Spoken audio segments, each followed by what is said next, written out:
My name is Patti Herbst, and I'm the Executive Director of the Center for Independence through Conductive Education. And we're located here in Chicago, in the Chicagoland area.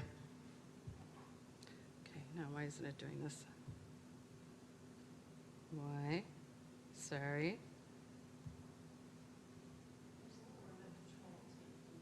Oh, thank you. Okay. So the center's mission is to help children with cerebral palsy achieve their highest level of independence. We provide intensive motor training programs based on conductive education, but we have PTs, OTs, and conductors delivering an intensive motor training program. And then we also offer job placement programs for young adults with varying disabilities throughout the Chicagoland area. We started in 1998 serving 6 children with cerebral palsy, and today we serve over 350 children and young adults with disabilities at 3 different sites in Countryside, which is about 12 miles west of here, in Brighton Park, which is the west side of Chicago, on 37th in California, and then also in Lake Zurich. And we're really proud that this year we'll be celebrating our 25th anniversary. Our transdisciplinary team includes PTs, OTs, conductive education teachers. On our job placement program, we also have employment specialists, job coaches, and we have a social worker on staff. Our programs, we provide, again, intensive therapy. We also do wheelchair orthotic, adaptive equipment evaluations. The Center for Independence is a huge proponent in inclusion in a regular education classroom. We are a huge proponent that you have to prove to us that it doesn't work over and over again before we'll approve a self-contained classroom. And especially when we see school districts that are attempting to put a kindergartner or transitioning from kindergarten into first grade into a self-contained first grade classroom. So we do a lot of advocacy on that end as well. We provide free social work services, and then again, job placement. So today I'm here to talk to you about our job placement program primarily. Working Together Chicago provides job development, short-term job coaching, volunteer mentoring. We create paid employment throughout the Chicagoland area. All of our participants are paid at least minimum wage. Most of them are paid more than minimum wage. And the numbers of hours that they work can vary significantly. We have some folks that are working 8 hours a week, up to probably 30. But probably 20 is our average, but can go down to 8. It really depends on the nature of the disability and their health care too, their health. So obviously our goal is to promote a diverse, and equitable, and inclusive work environment by increasing numbers of people. Our program started because of a gap, and just like the vast majority of new programs, right, we saw a gap. And it was really motivated because of these 2 people. This is Annie Hunt, that's on the left. Both of these are graduates of our intensive motor training program as well. Annie's on the left. She is a GMFCS level 4, spastic quadriplegic. And my son, who's on the right, Justin, is also a level 4 spastic quad. He has really good use of his left hand. So both Annie and Justin are children of the ADA. They are two of the first students that were fully included in a regular education classroom from kindergarten all the way through high school. They worked incredibly hard, hours and hours and hours and hours of homework at the dining room table, right? Anybody that's raising a child with a disability knows that you go to school and then you come home and you do hours and hours and hours of homework and just relearning. Both Justin and Annie went to college. Annie went to U of I, got her master's degree in social work, and Justin went to Southern Illinois University and got a degree in history. Our entire staff was just so thrilled. That's our objective, is to get them out into the community and get them to college. They came home, could not find a job. Couldn't find a job. Annie's story is really sensitive. Annie could not get a clinical rotation to finish up her social work degree. She couldn't find a clinic. We live in Chicago. She couldn't find a clinic that was willing to take Annie because of her disability to complete her rotation. I can't even bear talking about that. So, so we fortunately were able to create a social work position for Ani at the center. And I'm going to talk about that later. But we know that people with disabilities bring great value to the workforce. And there's lots and lots of research that supports the fact that people with disability bring value to the workforce. One, people with disabilities are highly motivated to work. Top recruits want to work for inclusive employers. Young people want to work with people with disabilities, and I think that that also is a reflection of the Americans with Disabilities Act. Children, able-bodied, typically developing children grew up alongside children with disabilities. They enter the workforce and they go, well, where's my friends with the disabilities? Why aren't they here too? We find that they are the biggest promoters of encouraging employment in the workforce. Customers want to see people with disabilities as well. Families have people with disabilities in their families, right? We want to go to the stores, we want to see them. We want to buy merchandise, buy services from employers that hire people with disabilities. There's lots and lots of research on work culture and job morale. The job morale and work culture improves when you have a person with a disability on staff. A couple things too, that the safety records of people with disabilities is identical of a typically developing person. That your workman's comp does not go up just because you hired a person with cerebral palsy. Something else that I failed to include on this also is that the vast majority of accommodations, workforce accommodations, are less than $500. Accommodations are not expensive. And there's lots of research to show that too. We just need to get the word out to employers. And then of course, people with disabilities remain on the job longer, and they're more punctual, and they don't call in sick as much as typically developing people. So all those great benefits, why aren't the doors just thrown open and people hiring people with disabilities? The Americans with Disabilities Act passed, I think, 27 years now, right? But yet, 70% of people with disabilities are still unemployed. That percentage has not changed at all in 25 years. And actually, the percentage of people with disabilities employed has actually gone down. So we're doing something wrong. And because of that, 35% of people with disabilities live in poverty. So I'm just going to talk about some of the barriers that we've identified to employment. Attitudes, both conscious and unconscious. Fear of hiring a person with a disability. How do we do that? There's not a lot of, that we don't have a lot of examples of it. Transportation, we all know that, especially if you have a child with a disability. Transportation is really difficult. Here in the Chicago area and within the city, the ability to be able to get accessible transportation goes way up. You go out into the suburbs, goes way down. You go out into the country, forget it. If you're in a rural area, transportation's horrible. So how do we get over that? There's also fear and confusion on behalf of the individual with a disability about working. Their own fear, and then also fear on behalf of the family. Like, what's going to happen if my loved one works? Are we going to lose our benefits? So there's so much fear about that too, that maybe they don't enter the workforce because of that. There's lack of experience. And what I'm going to be talking about today is also the job description. So when you're applying for a job and you have that job description, very rarely do people with disabilities meet each one of those job description tasks. And a lot of job descriptions must be able to pick up 50 pounds. Okay, John.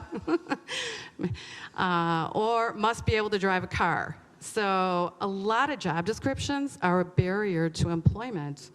And then we're finding most recently that artificial intelligence being used on job interviews is becoming a huge barrier. Because firstly, the computer is rating you based on typically developing person. So if you can't maintain eye contact, you fail. We're not going to move forward. If your output is not as quick or your response isn't as quick, you failed. We're not going to move forward. or if maybe you're using assistive technology to communicate. So sometimes we're even finding that we're attempting to set up an interview, and we can't even get to the HR department anymore. They're going to force you to go through an AI interview to do that. So, so those are some of the some serious problems. Today, I'm just going to focus on some of the strategies for improving employment outcome. One of them is networking. I don't think that, I hope that you all go home and you think about networking again. Connection with the Department of Rehab Services. Prior to graduation, you shouldn't be going to the Department of Rehab Services after you graduate. You need to meet them beforehand. And that seems simple, but it happens all the time. And then specifically, I'm going to talk about the center's job carving tool that we created. So again, strategies for improving it. Networking. Networking, I believe, is a person's most powerful tool in getting a job. And that's not just for people with disabilities. That's for typically developing people, right? If you think about your job and how you got your first job, you talk to your network. So it's absolutely crucial for a person with a disability to think about who's their network, where's my support system, and where would I be able to find that job. I personally think that small businesses are a really great resource. We have such a hard time getting into some of these big businesses. Big businesses say they want to be inclusive, that they want to hire. We have much more success finding a job at the little mom and pops that have made a commitment to hiring a person with a disability.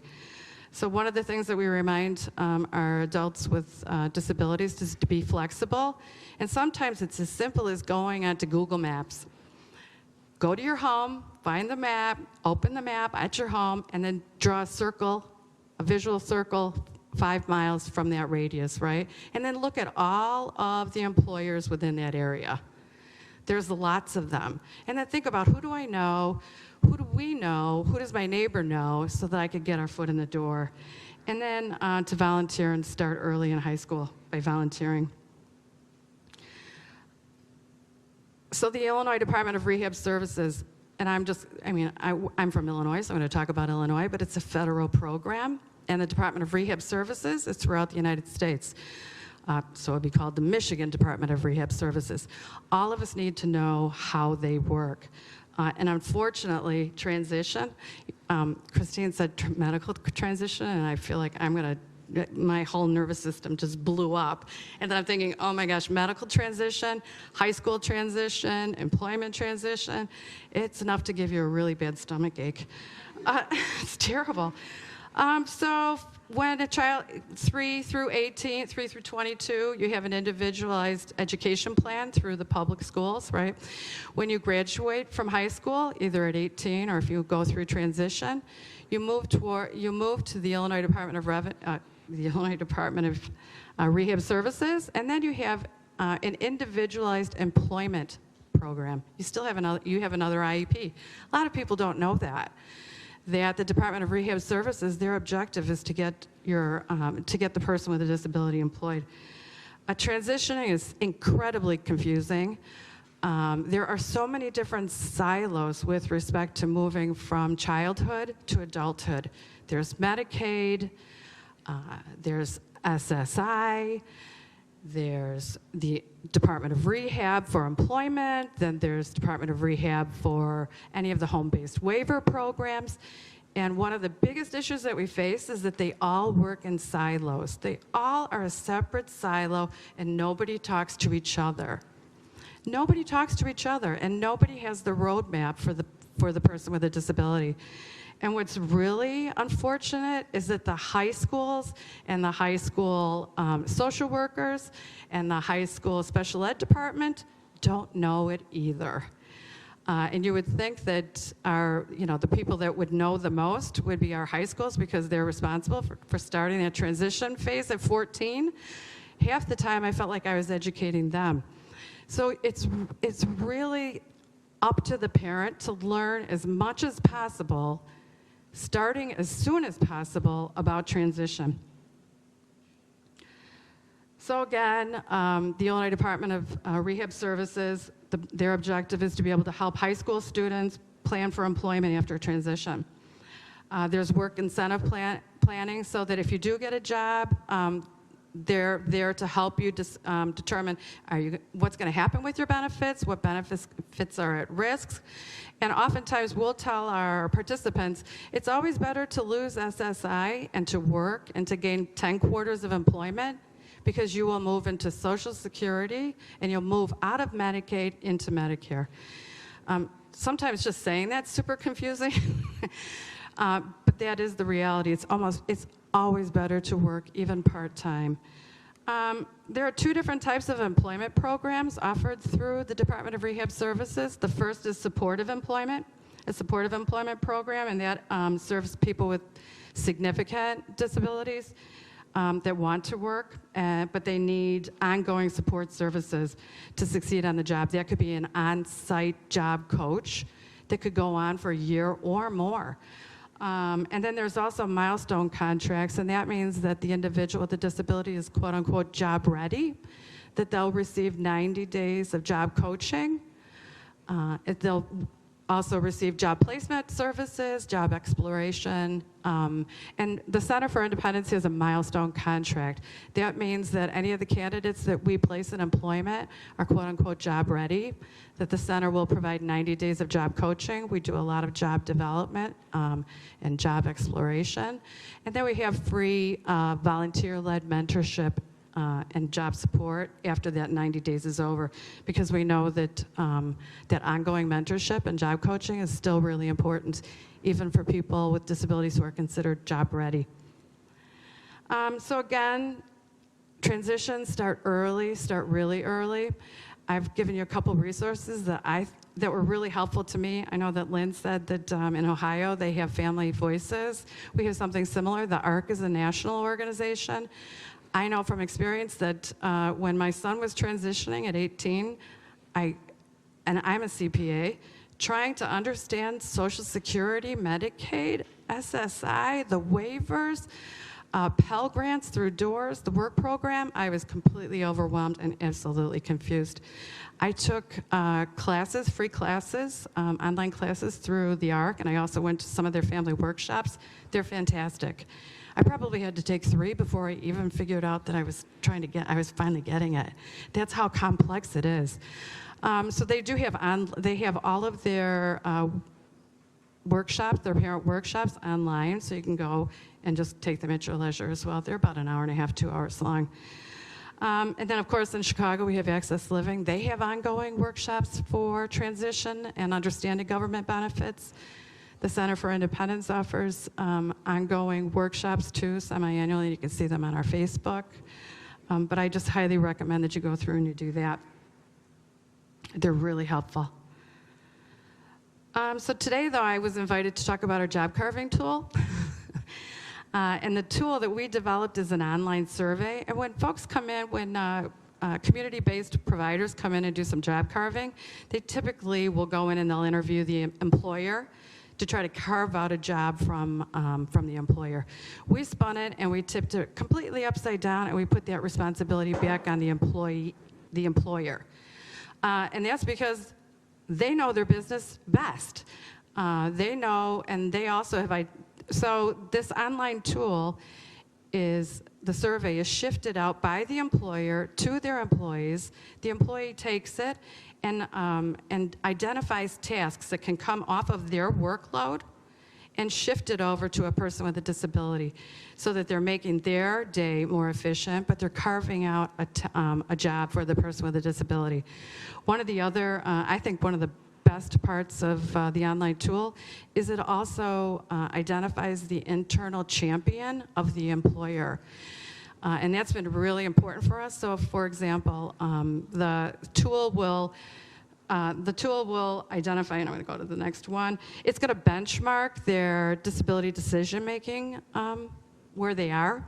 The vast majority of employers, when they take this survey, their staff says, yeah, we want to be inclusive. We want to hire a person with a disability. They just don't know how and what the next steps are.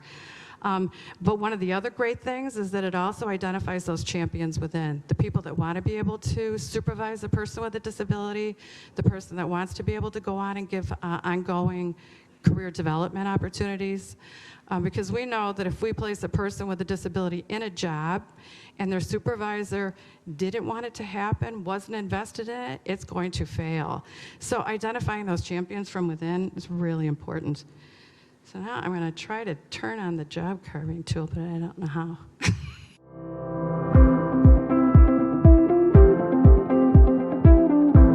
Working Together Chicago approaches employment from the demand side.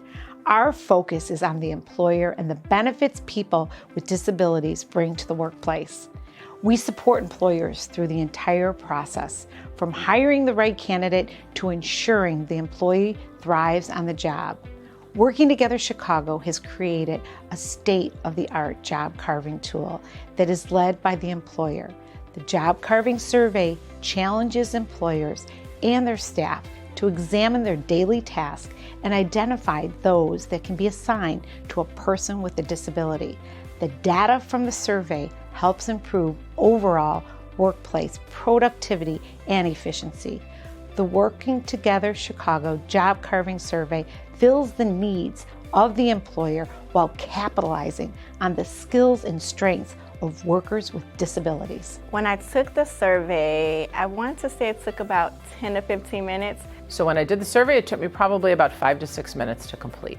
The job carving report gave us specific information about what our staff felt the needs were in areas for someone to come and help them in terms of little tasks in the classroom or in the building. So I learned that there are duties that I have that I sometimes will give to my administrative assistant, or that I might even do myself, that I think probably someone with a disability could quite easily do. And having someone here and knowing that that person is here, it made me think a little bit more about the duties that I have and the jobs that I sort of parcel out to people that a person with a disability could really do very successfully. When I took the survey, I definitely saw some opportunities that I could share with other people. I saw some ways, some tasks that I could give up that would increase my productivity throughout the day, would allow me to focus on larger goals while allowing someone else to help me with the small tasks that help me to reach those larger goals. The job carving report starts broad, and it was able to narrow kind of the responses for us based on the needs of my staff here, either teachers or staff members. The survey definitely challenged me because I wanted to make sure that I was given the most accurate answer for each question. As I mentioned before, it also encouraged me to reevaluate how I am spending my time each day. So I think the survey did allow me to figure out how to create opportunities for others. You know, I'm kind of a type A person, so I like to do things myself. But I think it made me a little more introspective about, okay, I'm thinking about all these different things that she could do, or he could do, someone with a disability. And so it made me think more about that because of some of the things that were in the survey that I noticed. I was like, oh, kind of like a few aha moments about things that duties we could give to someone with a disability to do successfully. I definitely found myself evaluating my daily tasks while taking the survey. I actually created a schedule after I took the survey just to see how often I completed certain tasks and how much time each task required of me. Yeah, based on the results of our job carving tool, we were just given some specific things that we know that the person coming in to help us will be able to do every day, and we're going to be able to create a schedule based on those responses. It should be great. So the feedback I got from my colleagues in regards to the survey was really positive. In the beginning, when you first arrived, I just noticed so many of them coming into the conference room because they wanted to complete the survey because they were really interested in having someone with a disability come and work here. I do think oftentimes when we send things out to our faculty, it's met with apathy, it's met with maybe a level of disinterest, but I really didn't see that here. I saw a lot of interest, a lot of people who were interested in just having this person be part of our school and part of our lives. And I think that's a really good thing for Marist High School because we really don't serve a lot of students with disabilities. Inclusivity is a big word. It's for some people maybe a buzzword right now, but I think I've learned in my career as an educator that inclusion and diversity is everywhere. It's not necessarily something that you're born with. I think it's just how you treat one another, no matter who you are. So we're excited to just have another employee come in based on the needs of that person and to have them be a part of our school community here. So it should be really good.